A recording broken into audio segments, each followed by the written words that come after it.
Estudo 19.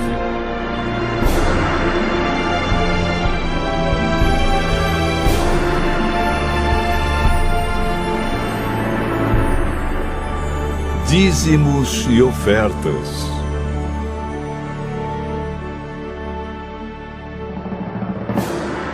Deus é criador e mantenedor do universo. De suas mãos, recebemos todas as provisões para nossa sobrevivência material.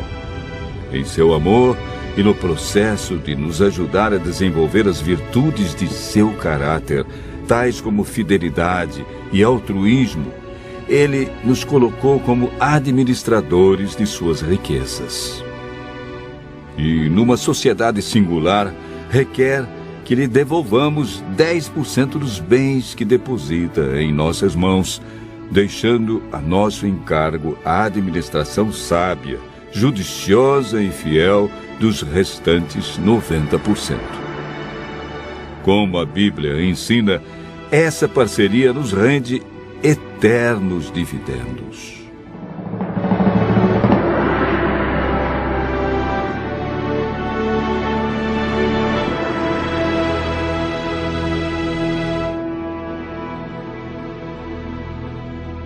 Hoje, quando muitos ouvem falar de religião, logo pensam em dinheiro. Isto é até compreensível, considerando que muitas igrejas se transformaram em verdadeiras empresas de exploração dos crentes. Criou-se o que é chamada de teologia da prosperidade. Muitos líderes religiosos são gananciosos e exploradores, indo além dos ensinos de Jesus. Os apelos são feitos visando uma troca. Você dá tanto e receberá outro tanto. Os apelos são muito veementes e a fim de manipular as pessoas. Os líderes religiosos muitas vezes se expressam da seguinte maneira: você quer uma bênção de R$50 ou uma bênção de R$500? Mas por que não uma de R$5.000? Este tipo de atitude não tem nada a ver com o perfeito plano de Deus quanto aos dízimos e às ofertas. O estudo de hoje nos mostrará o que a Bíblia diz sobre esse assunto. Deus expressou seu amor por nós e nos deu o que havia de mais precioso no céu, seu único Filho, Jesus. João capítulo 3, verso 16 diz: porque Deus amou o mundo de tal maneira que deu o seu Filho unigênito, para que todo o que nele crê não pereça, mas tenha a vida eterna. João afirma: nisso se manifestou o amor de Deus em nós, em haver Deus enviado seu Filho unigênito ao mundo para vivermos por meio dele. As bênçãos da Bíblia são classificadas de duas maneiras: bênçãos naturais e sobrenaturais. As bênçãos naturais são sol, chuva, ar. Estas são concedidas a todas as pessoas, quer sejam fiéis a Deus ou não. As bênçãos sobrenaturais são intervenções de Deus na vida daqueles que lhe são fiéis.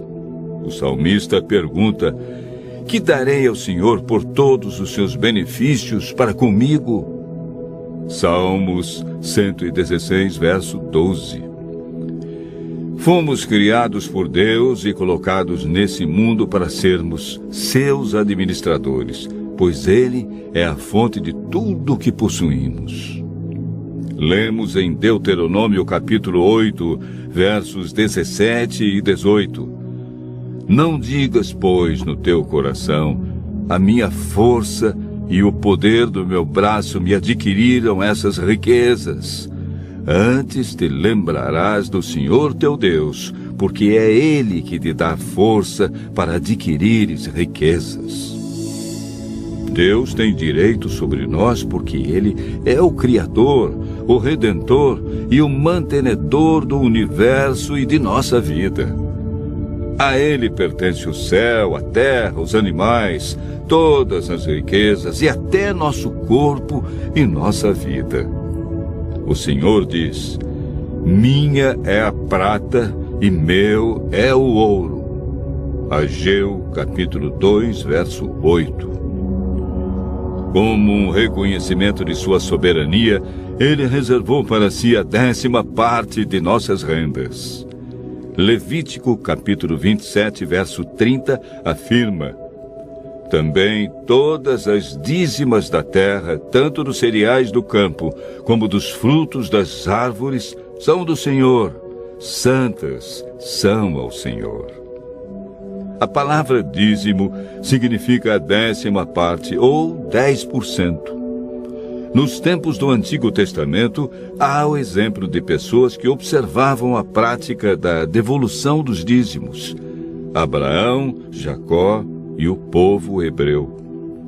Jesus também aprovou explicitamente essa prática no Evangelho de Mateus 23, verso 23. Vimos que o percentual dos dízimos é 10% e foi estabelecido por Deus. Qual é o ensino bíblico com relação às ofertas?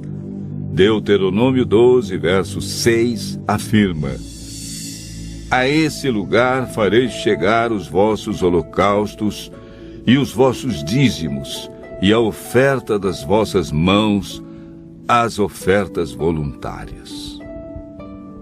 Deuteronômio 16, verso 17, complementa esse ensino. Cada um oferecerá na proporção que possa dar, segundo a bênção que o Senhor seu Deus lhe houver concedido. O dízimo tem o seu percentual determinado por Deus, enquanto que a porcentagem das ofertas é determinada por nós, como um pacto voluntário com o Senhor. O que a Bíblia diz sobre os que não são fiéis em relação aos dízimos e às ofertas? Malaquias, capítulo 3, versos 8 a 10 diz: roubará o homem a Deus? Todavia, vós me roubais e dizeis: em que te roubamos? Nos dízimos e nas ofertas. Com maldição sois amaldiçoados, porque a mim me roubais, vós a nação toda. Trazei todos os dízimos à casa do tesouro, para que haja mantimento na minha casa, e provai-me nisto, diz o Senhor dos Exércitos, se eu não vos abrir as janelas do céu e não derramar sobre vós bênçãos sem medida. Deus prometeu cuidar de nós em todos os momentos e nos conceder bênçãos sem medida. Davi declarou na sua velhice: fui moço e agora sou velho, porém jamais vi o justo desamparado, nem a sua descendência mendigar o pão. Salmo 37, verso 25. O sábio Salomão afirma: honra ao Senhor com os teus bens e com as primícias de toda a tua renda, e se encherão fartamente os teus celeiros e transbordarão de vinho os teus lagares. Hoje é dia de colocar a Deus em primeiro lugar. Ele diz: buscai, pois, em primeiro lugar o seu reino e a sua justiça, e todas as demais coisas vos serão acrescentadas. Mateus capítulo 6, verso 33. Aceite você também este desafio. Fazei prova de mim, diz o Senhor. Outros o fizeram e receberam grandes bênçãos. Continue ouvindo a voz de Deus e seja sempre fiel naquilo que a Deus pertence e lhe confiou.